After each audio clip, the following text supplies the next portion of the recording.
how this fight was made. When did you get the call? Did you ask for this fight? Were you called and proposed the fight? Just talk to me a little bit about that.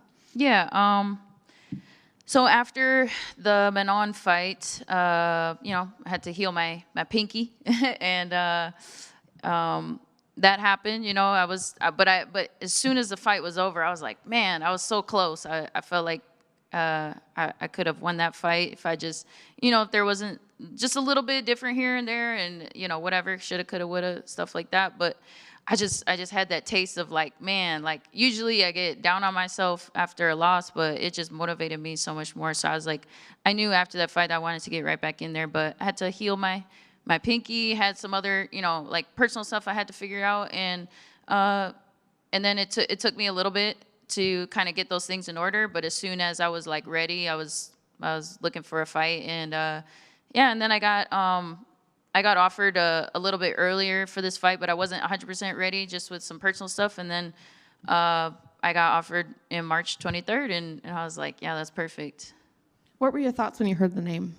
Amanda Ribas, just excitement because of how she fights, her energy, her skills, the fact that she's, in the top 10, because for some reason I'm not ranked or whatever, even though I'm like pound for pound ranked. So it's super strange, but I'm like, okay, I never really paid attention to rankings, but now I'm like, yeah, it'd be nice to be ranked. So all of those things combined, I was just very excited to hear that name. But I was ready for anybody. I really didn't care who popped up. And looking ahead at this year, I know you don't want to look past your opponent, but do you have some goals that you've set for yourself this year?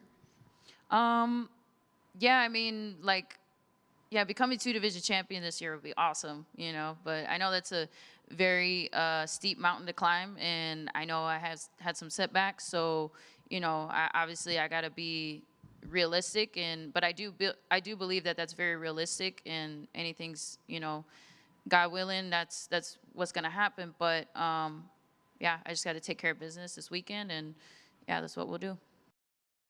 Yeah. Second fight at flyweight, how's your body feeling? Yeah, my body's feeling great. I definitely I put on more muscle for this fight. I'm around the same size as I was last time, but I'm just more filled in and more dense. And so muscles are recovering. It definitely was a very intense training camp. Injury free and, healthy, and immune system super strong. I think some of those weight cuts before kind of taxed my immune system a little bit sometimes. So I'm very thankful for the health. When you said you wanted to be double champ a little bit earlier, does that mean go up to bantamweight, or does that mean go back down to strawweight? Or Oh, no. Well, because I guess if double champ means to hold it at the same time, I'm just trying to be 2-division champion. I don't know about holding it.